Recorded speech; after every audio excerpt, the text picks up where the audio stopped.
कहा जाता है कि without her hero is zero. तो महिलाओं के बिना कोई पुरुष का कभी वो आगे बढ़ नहीं सकता, परिवार आगे बढ़ नहीं सकता।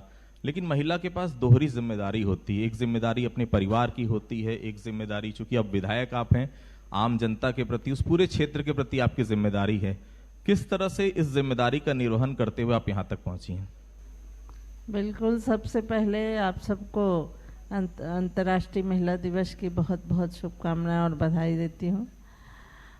आज महिलाओं के बारे में विशेषकर बात करनी है तो आप लोग कहेंगे कि आप महिला मंत्री हैं तो आप महिलाओं की तारीफ करेंगे, परंतु ये वास्तव में हकीकत है कि महिलाएं अपनी कई जिम्मेदारियों का निर्वहन करते हुए, चाहे वो राजनीति में हो, चाहे व्यापार कर रहे हों या चाहे सर्विस कर रहे हों, अपनी जिम्मेदारी बहू को भी निभाती हैं, साथ साथ अपने परिवार की भी जिम्मेदारी निभाती हैं, चाहे वो घर में बूढ़े हो, चाहे घर के बच्चे हो।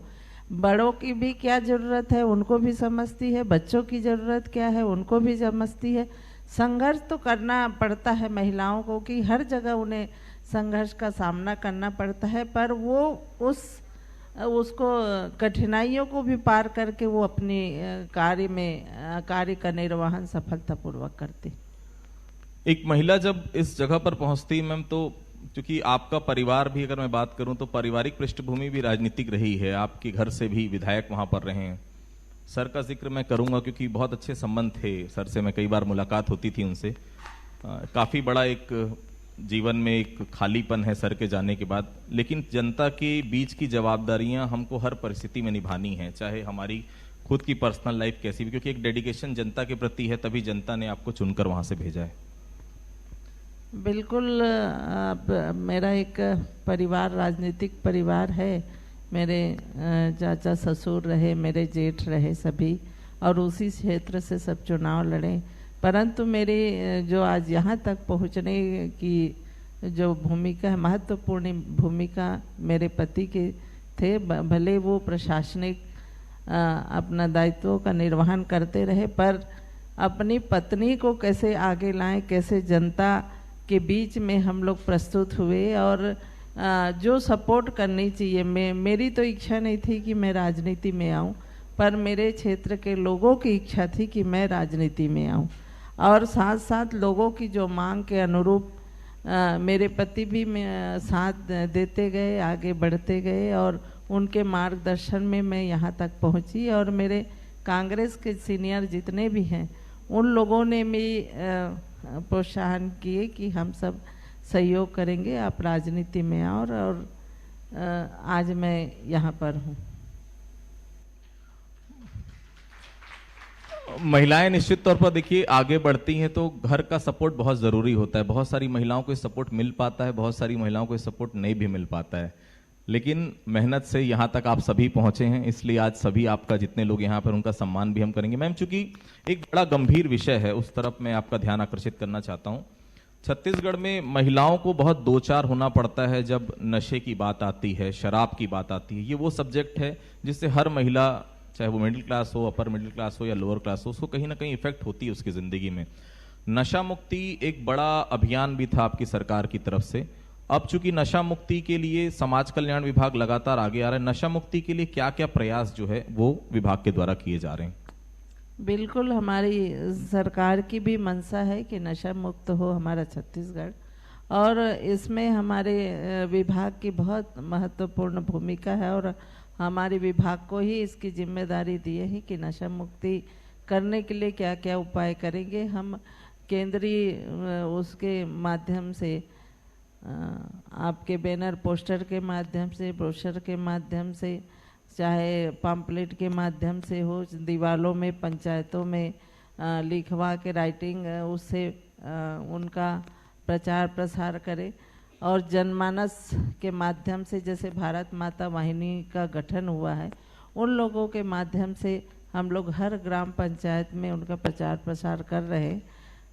तो इस तरह से हम लोग चाह रहे हैं कि महिलाएं, खासकर हमारी बहनें जो हमेशा प्रभावित रहती है नशा से, हर परिवार में कहीं न कहीं इसका तकलीफ है लोगों को, तो मैं चाहती हूँ कि अगर हमारी बहनें अपने घर से ही चालू करें, इसके लिए नशा मुक्त अपना परिवार बनाने के लिए, तो संभव है कि हमारा छत्तीसगढ़ भी नशा मुक्त हो जाए। आप सभी को भी साथ देना चाहिए मैडम का, क्योंकि देखिए ये सब जवाबदारी केवल विभाग की नहीं है, ये आप और हमारी जवाबदारी भी है कि अगर शासन प्रशासन कोई कदम उठा रहा है तो हम उस कदम पर कंधे से कंधा मिलाकर आगे बढ़ें।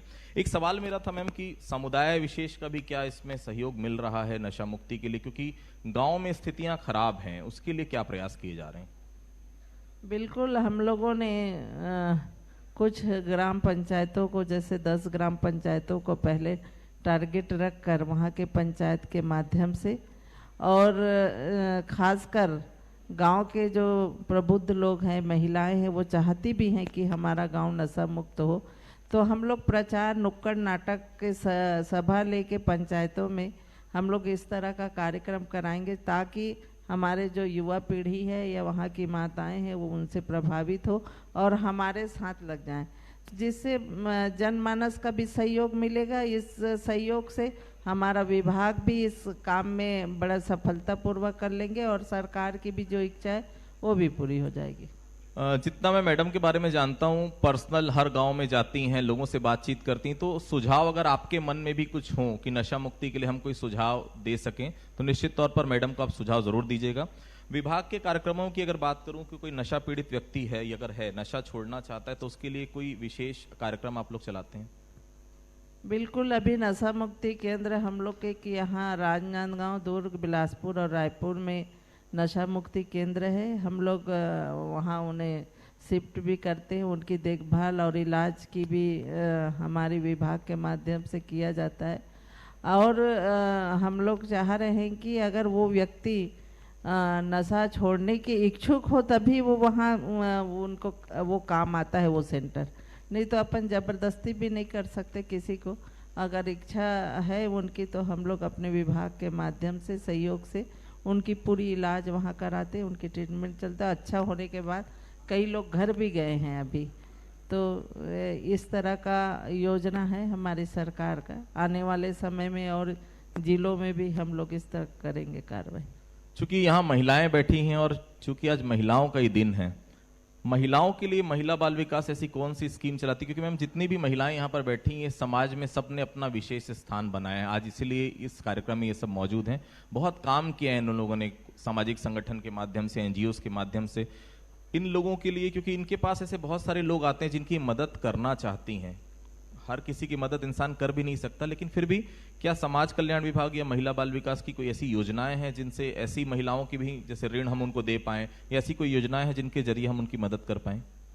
बिल्कुल, महिला बाल विकास के माध्यम से हमारी ऐसी बहनें हैं जो छोटे छोटे उद्योग खोलना चाहती हैं, चाहे पर्सनल हो चाहे समूह के माध्यम से हो, तो यहाँ पे महिला कोष के माध्यम से उन्हें ऋण भी दिया जाएगा और सक्षम योजना से भी अगर अब अकेले व्यक्तिगत करना चाहती हैं तो अकेले व्यक्ति को भी लोन दिया जाता है। अभी हाल में ये राशि दुगुनी भी कर दिए गया है। पहले तो 50,000 और 1 लाख के बीच था, परंतु अब 1 लाख से 2 लाख और 2 लाख से 4 लाख कर दिया गया है।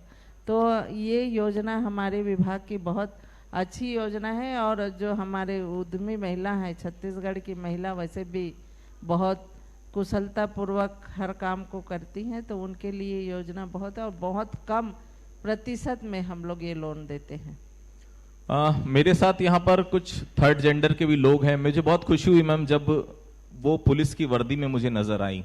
वो एक सम्मान, जब थर्ड जेंडर के लोग बाहर निकलते हैं तो बहुत अच्छा समाज उनके बारे में सोचता नहीं है, बहुत अच्छी बातें नहीं करता है, लेकिन आज जब वो वर्दी पहन के हमारे सामने आते हैं तो उन्हें ये लगता है कि हम वही लोग हैं जो पहले कभी सम्मान नहीं पाते थे, आज सम्मान पाते हैं। मेरे सामने वो बैठी हैं, मैं चाहूंगा कि जोरदार तालियों के साथ उनका स्वागत करें। बहुत खुशी होती है ऐसे लोग जब यूनिफॉर्म में हो हमारे साथ, और हमारे बीच के ही हैं, कोई अलग नहीं हमसे, और निश्चित तौर पर जिस जगह आज वो पहुंची हैं काबिले तारीफ है। मैम, नशा मुक्ति केंद्र अगर मैं बात करूं तो क्या समस्त जिलों में ये योजना है आगे? क्योंकि कुछ जिलों में शुरू हुआ है, क्या सभी जिलों में धीरे धीरे हम इसको बढ़ाने की तैयारी कर रहे हैं? बिल्कुल, हम लोग कोशिश कर रहे हैं, पूरे जिलों में नशा मुक्ति केंद्र खोलने के प्रयास कर रहे हैं और खासकर इस हॉस्पिटल में अगर हमें जगह मिल जाए कम से कम 10 बिस्तर की, तो हम लोग वहाँ चिकित्सकों के सहयोग से वहाँ पे हम ऐसे नशे के आदि लोगों को भर्ती कर उनकी देख रेख करके उनको सही रास्ते पे ला सकते। महिला सशक्तिकरण बहुत जरूरी है, क्योंकि आधी आबादी अगर खुश है तभी पूरा छत्तीसगढ़ खुश रह पाएगा।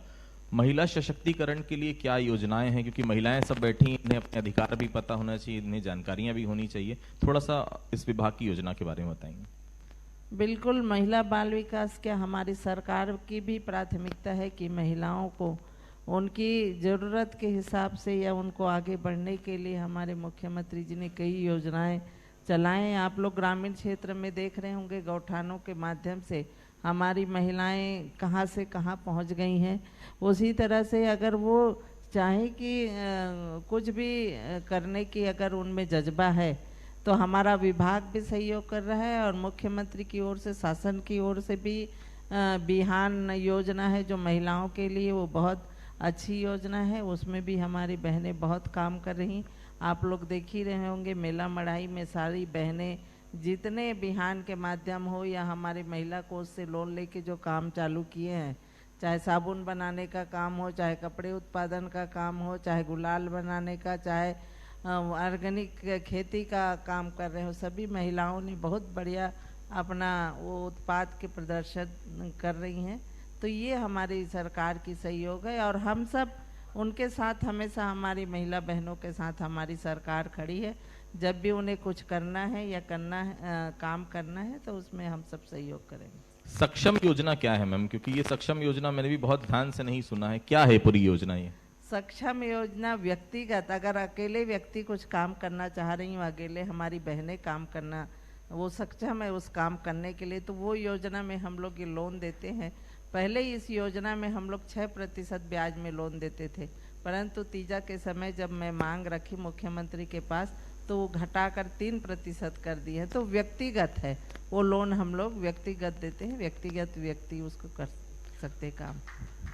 ये सरकार पिछले, अगर मैं लगभग 3.25 साल की बात करूं मैम, तो गांव के इर्द गिर्द घूमी है सरकार। ग्रामीण अर्थव्यवस्था को सुदृढ़ बनाने के लिए बहुत कुछ काम किया गया। निश्चित तौर पर छत्तीसगढ़ की अगर बात करें तो ये कहा जाता है कि छत्तीसगढ़ के हर घर में किसान होता है, उस किसान को 2,500 रुपए आप दे रहे हैं। और लेकिन गोधन न्याय योजना का इसलिए जिक्र करूंगा क्योंकि बहुत अच्छा लगता है जब ये सुना जाता है कि गोबर से अब हम गुलाल बना रहे हैं, उस गोबर से बिजली बनाने की तैयारी चल रही है, उस गोबर से महिलाएं जो है वो गांव की समृद्ध हो रही है, उसे बेचकर उसकी अलग अलग चीज, क्योंकि खाद भी उसी से बन रही, तमाम चीजें हो रही है। इसके लिए क्या सरकार की तरफ से किया जा रहा है? सरकार की ये योजना बहुत महत्वाकांक्षी योजना है और इसके कारण हमारे आदरणीय मुख्यमंत्री या छत्तीसगढ़ बहुत देश और विदेश में हमारे छत्तीसगढ़ का नाम चलने लगा है। पहले कभी जानते नहीं रहे होंगे कि छत्तीसगढ़ भी कोई कोना में है, पर आज विदेशों में भी जानने लगे हैं। और इसी के अनुरूप हमारी बहनें जो काम कर रही हैं, वो बहनें भी अपनी नाम छत्तीसगढ़ का आगे पहुंचाई विदेशों तक। आप देख रहे होंगे दंतेवाड़ा में डेनेक्स जो हमारी महिला बहनें बना रही हैं, वो ज़्यादा पढ़ी लिखी नहीं है, कोई 8वीं पढ़ी, कोई 10वीं पढ़ी है, पर संचालन कितना बढ़िया उन लोग कर रहे हैं अपने रेडीमेड कपड़ों का। और आज विदेशों में उन्होंने MOU करके अपने भेज रहे हैं, तो वो वहाँ तक हमारी महिला बहनों का नाम चल रहा है। राजनांदगांव में अभी किए हैं, अर्थ का मोनो दिए हैं उनको गुलाल के लिए, पेंट के लिए, तो वो भी बाहर जाएगा, तो उसमें भी हमारी छत्तीसगढ़ की बहनों की जो नाम वहाँ पे भी चलेगा। कई लोग ऐसे ही कि दिल्ली में भी अपना प्रदर्शनी लगाते हैं और लाखों रुपया कमा के आते हैं। तो मुझे तो बहुत खुशी है कि हमारी छत्तीसगढ़ की बहनें कहीं किसी से कमज़ोर नहीं हैं, हमेशा आगे रह, कितनी भी कठिनाइयाँ, कितनी भी परेशानियाँ हो, वो परेशानियों को लांघ के वो आगे बढ़ रही हैं। ये हम सब के लिए बहुत खुशी की बात है। मुझे याद है जब ये विषय सामने आया था कि गोबर से हम 2 रुपए किलो गोबर खरीदेंगे, तो बहुत हंसी उड़ाई गई थी इस पूरे प्रोजेक्ट की। आज अगर हम गांव में जाते हैं तो इस योजना ने गांव को मूर्त रूप से काफी कुछ बदला है। गोबर को राजकीय चिन्ह बनाने की बात कभी विपक्ष करता था, आज विपक्ष के बड़े नेता गोबर की ही बात करते हैं कि गोबर, पशुओं से जो गोबर है उसको खरीदा जाएगा, अलग अलग स्कीम्स के तहत गुलाल बनाने जाएंगे, उसकी खाद बनाई जाएगी। ये जो स्कीम छत्तीसगढ़ में शुरू हुई थी मैम, आज राष्ट्रीय पटल पर उत्तर प्रदेश चुनाव का बहुत बड़ा मुद्दा है गोबर। वो पशु जिनको हम घर में रखना पसंद नहीं करते थे, वो पशु जो बाहर निकलते थे तो भी लोग ध्यान नहीं देते थे, अब पशुओं को भी लोग संभाल रहे हैं, उनका गोबर चूंकि बेचने के बाद पैसा भी मिल रहा है। ये स्कीम कितना रिमार्केबल ग्रोथ मांग रहे हैं आप ग्रामीण अर्थव्यवस्था के लिए? बिल्कुल, हमारे ग्रामीण अर्थव्यवस्था के लिए बहुत अच्छी योजना है, क्योंकि पहले ऐसा था कि हम लोग पशु के भी सेवा नहीं कर रहे थे, छोड़ देते थे ऐसे ही। आज पशु को भी बांध के रखते हैं ताकि गोबर, और जिसके यहाँ नहीं है वो भी गोबर बेच रहे हैं कहीं से भी, इधर उधर से। पहले परंपरा रही है कि हमारे माताएं सुबह से निकलती थी गोबर बीनने, वो अपनी आर्थिक व्यवस्था को सुधारने के लिए गोबर को बीन के वहाँ पर बेचती हैं, जिससे उनके घर की रोज की खर्चा है वो निकल जाता है। बच्चों की पढ़ाई लिखाई के में भी अच्छा से उनकी व्यवस्था हो जाती है। तो आज जो हमारी हंसी उड़ा रहे थे विपक्ष के लोग, आज उनके ही प्रधानमंत्री अपने गुजरात में चालू करने वाले हैं। क्या बात आज है? उनके भी मुख्यमंत्री मध्य प्रदेश में चालू करने वाले हैं। तो ये तो हमारा मॉडल हमारी छत्तीसगढ़ है ना। यहाँ तो आदरणीय हमारे प्रधानमंत्री मोदी जी जब उनका सराहना किए हैं, तो सोच लीजिए अब हमारी गोबर की पहचान कहाँ तक है। आप सभी को लग रहा होगा कि ये सवाल मैं या इस जवाब मैं आपके सामने क्यों ले रहा हूं। देखिए, हम सब ने कोविड-19 का वो विकराल रूप देखा है, बहुत ने अपनों को खोया है। वो समय था जो हाथों में हम पैसे लेकर तैयार थे, लेकिन हम जान नहीं बचा पाए थे। छत्तीसगढ़ की अर्थव्यवस्था उन दिनों सिर्फ इसी कारण से सुधरी हुई थी क्योंकि ग्रामीण अर्थव्यवस्था में लगातार पैसे जा रहे थे। 4 किश्तों में ही सही 2,500 रुपए लोगों के खाते में आ रहे थे, गोबर से उनको पैसा मिल रहा था, मनरेगा का काम चल रहा था। शायद यही वो कारण है कि छत्तीसगढ़ की अर्थव्यवस्था को बहुत ज्यादा धक्का नहीं लगा। अगर वो धक्का लगा रहता तो शायद इससे ज्यादा लोग बेरोजगार हो गए रहते। इसलिए मैं चाह रहा था कि ये बातें आपके सामने आए, क्योंकि देखिए छत्तीसगढ़ जो है वो ग्रामीण अर्थव्यवस्था से जुड़ा है। अगर गांव समृद्ध होंगे तो निश्चित तौर पर वो पैसा शहर में आएगा, और अगर वो पैसा शहर में आएगा तभी, अगर आपकी कोई दुकानें हैं, ऑटोमोबाइल सेक्टर है या बाकी, तो आप तभी ग्रोथ कर पाएंगे जब पैसा मार्केट में आएगा। तो वो मार्केट में पैसा तभी आएगा जब ग्रामीण अर्थव्यवस्था सुदृढ़ होगी। इसके अलावा अगर मैं बात करूं, मैं राज्य में मद्यपान को प्रतिबंधित करने के लिए और उसके उपयोग को नियंत्रित करने के लिए क्या क्या योजनाएं जो है समाज कल्याण विभाग चला रहा है? हमारे यहाँ समाज कल्याण विभाग प्रतिबंधित तो नहीं करता है, क्योंकि ये विभाग से बाहर की बात है। पर हम उनको रोक कैसे सकते हैं जो नशा पान करते हैं, उनके लिए हम काम करते हैं। और हमारा समाज कल्याण विभाग में जितने सभी अधिकारी इसमें व्यवस्थित ढंग से ग्राम स्तर पे काम चालू कर दिए हैं। और हमारे यहाँ नुक्कड़ सभा के भी विभाग स्तर पे कर्मचारी रहते हैं। वो पूरे गांव-गांव में जाके नुक्कड़ सभा के माध्यम से भी हमारे जन मानस को जागृत करने की कोशिश करते हैं, उनको समझाने की कोशिश करते हैं, और इनका फायदा भी मिल रहा है। नशा मुक्ति क्या पूरे राज्य में हो पाएगी मैम? क्योंकि महिलाओं के लिए बड़ा सवाल है ये, क्योंकि 2-4 होना पड़ता है, उनके पति अगर शराब पीते हैं, परिवार में कोई जो है नशे के आदतन होता है, तो इससे सबसे ज्यादा अगर किसी को प्रॉब्लम होती है, परेशान कोई होता है, तो घर की महिलाएं होती हैं। बिल्कुल, अगर परिवार में कुछ परेशानी हो तो उसकी तकलीफें सबसे ज़्यादा हमारी महिला बहनें ही उठाती हैं, चाहे वो नशा मुक्ति की हो, चाहे गरीबों की हो, चाहे बच्चों की बात हो, सभी में परेशान माताएं होती हैं। तो मैं अपनी बहनों से एक ही आह्वान करना चाहूँगी कि अगर हम सब बहनें एक होके इस नशा मुक्ति के ओर बढ़ें तो ज़रूर हमारा छत्तीसगढ़ भी नशा मुक्त होगा, क्योंकि महिलाओं के हाथ में परिवार चलाने का बागडोर है। तो अगर अपने परिवार से हम लोग शुरू करें तो अपना परिवार सुधर जाएगा, तो साथ साथ मोहल्ला भी सुधर जाएगा। अगर मोहल्ला सुधरे तो हमारा गांव भी सुधर जाएगा, गांव के साथ नगर, नगर के साथ राष्ट्र सुधरेगा। तो मैं सोचती हूँ कि हम सब महिला अगर इसमें संलग्न होके एक दूसरे का सहयोग करे तो जरूर नशा मुक्त हो। मैं कुलेश्वर और दामिनी से रिक्वेस्ट करूंगा कि माइक हाथ में लें और कुछ महिलाओं से हम सवाल जवाब करें, क्योंकि महिलाएं यहाँ बैठी हैं। अवंतिका जी, कोई सवाल महिला बाल विकास मंत्री जी से? सवाल मेरा ये है मैम कि अगर किसी महिला को कोई दिक्कत होती है तो वो डायरेक्टली पुलिस स्टेशन, जो मेरा अपना ऑब्जर्वेशन है, पुलिस स्टेशन या पुलिस के पास जाने से कतराती है, तो क्या हम कुछ ऐसा कर सकते हैं कि वो अपनी दिक्कतें खुल के सामने ला सके? तो बिल्कुल अंकिता जी, आपका कहना ठीक है। और हमारी महिलाओं में अभी भी ये संकोच है पर आपको बता देना चाहूँगी कि हमारे विभाग के द्वारा संचालित सखी वन स्टॉप सेंटर है जो हर जिलों में संचालित है, और मेरे ख्याल से पूरा देश में हमारे छत्तीसगढ़ में ये सेंटर सबसे पहले संचालित हुआ था।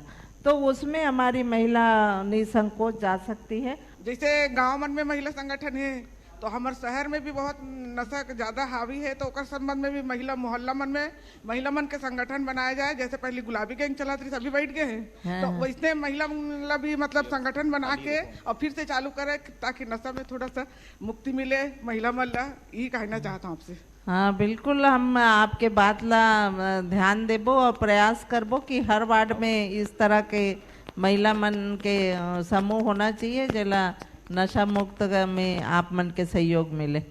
बिना डिले किए हम सीधा सम्मान समारोह पे आते हैं।